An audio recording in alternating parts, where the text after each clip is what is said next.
2월 15일 주일 이른 아침입니다. 오늘 말씀 일기 본문은 사무엘하 15장입니다. 사무엘하 15장은 극명한 대비 구조를 가집니다. 첫째는 1절 이하 6절 압살롬의 정치적 준비와 민심 장악, 둘째는 7절 이하 12절 종교적 언어로 포장된 반역의 시작, 셋째는 13절 이하 18절 도망치는 다윗과 왕의 낮아짐, 넷째는 19절 이하 29절 언약 교회를 돌려보내는 다윗의 신앙 고백, 마지막 다섯째는 30절 이하 37절 배신과 울음, 그리고 하나님의 섭리의 위탁 맡겨드림이죠. 이 장의 핵심 질문은 이것입니다. 하나님의 나라에서 권위는 어떻게 유지되는가?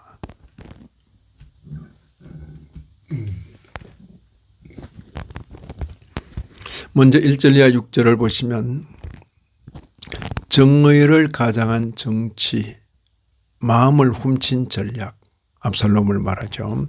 압살롬은 병거와 말, 수행원을 준비합니다. 이는 왕의 외형을 미리 갖추는 행동입니다. 그러나 그의 전략의 핵심은 외형이 아니라 관계 조작입니다.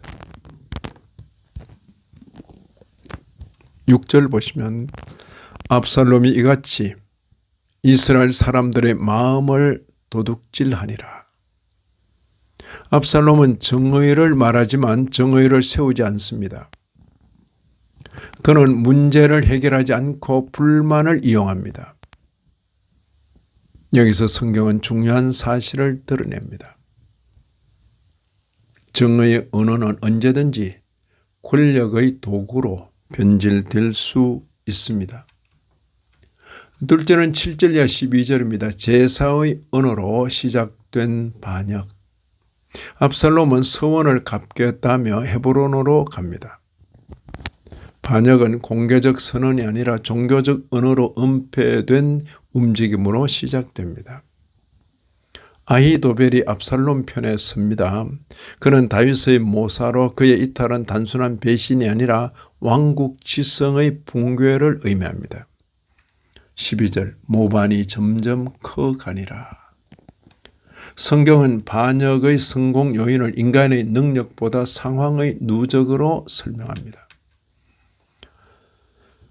23절 이하 18절입니다. 도망치는 왕, 그러나 버리지 않는 책임. 다윗은 싸우지 않고 도망합니다. 이는 비겁함이 아니라 공동체를 위한 결단입니다. 그는 예루살렘을 전쟁터로 만들지 않습니다. 왕의 자리는 자기의 보호의 자리가 아니라 백성을 위한 자리이기 때문입니다. 다윗의 행렬은 화려하지 않습니다. 울며 나아가고 머리를 가리고 맨발로 갑니다. 왕은 여전히 왕이지만 이제는 자기를 낮추는 왕입니다. 19절 이하 29절은 언약궤를 돌려보는 결정을 그리고 있습니다. 이 장의 신학적 중심은 바로 이 장면입니다. 다윗은 언약궤를 동반하여 도망하지 않습니다. 25절에 여호와의 궤를 성읍으로 도로 메어다 놓으라. 다윗의 고백은 매우 절제되어 있습니다. 여호와께서 내게 은혜를 베푸시면 그렇지 아니하시거든. 이런 말들은 체념이 아니라 왕권을 하나님의 손에 완전히 맡기는 신앙 고백입니다. 언약궤는 다윗의 안전장치가 아닙니다. 하나님의 임재는 왕의 소유물이 아닙니다. 이하 30절 이하 37절입니다. 배신 속에서도 작동하는 하나님의 섭리. 다윗은 아히도벨의 배신을 듣고 기도합니다. 여호와여, 아히도벨의 모략을 어리석게 하옵소서. 그리고 하나님은 후세를 통해 그 기도에 응답하십니다. 하나님의 섭리는 번개처럼 드러나지 않고 사람의 선택과 만남 속에서 조용히 작동합니다. 다윗은 도망자이지만 기도하는 왕으로 남아 있습니다. 이제 15장의 신학적 핵심입니다. 왕권의 성격입니다. 사무엘하 15장은 두 왕권을 대비합니다. 압살롬의 왕권은 외형적이고 선동적이고 조작적입니다. 그에 비해서 다윗의 왕권은 눈물이요, 절제요, 위탁입니다. 다윗은 왕좌, 왕의 자리를 붙잡지 않고 하나님의 판단에 자신을 맡깁니다. 이것이 언약 아래에 있는 왕의 모습입니다. 이제 그리스도에게로 이어지는 묵상을 보십시다.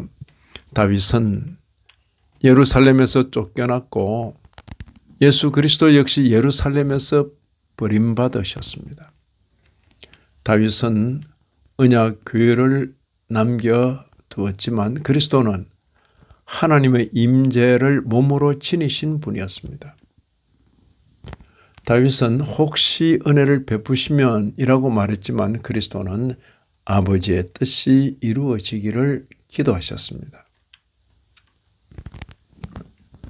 이제 오늘 우리에게 주는 말씀을 묵상하십시다. 사무엘하 15장은 우리에게 묻습니다. 우리는 정의의 언어를 사용하는가 아니면 정의를 세우는가? 위기의 순간에 하나님의 임재를 도구로 삼고 있지는 않는가? 붙잡아야 할 것을 내려놓을 용기가 있는가? 하나님의 나라는 사람의 마음을 훔쳐 세워지지 않고 하나님의 손에 자신을 맡기는 믿음 위에 세워집니다.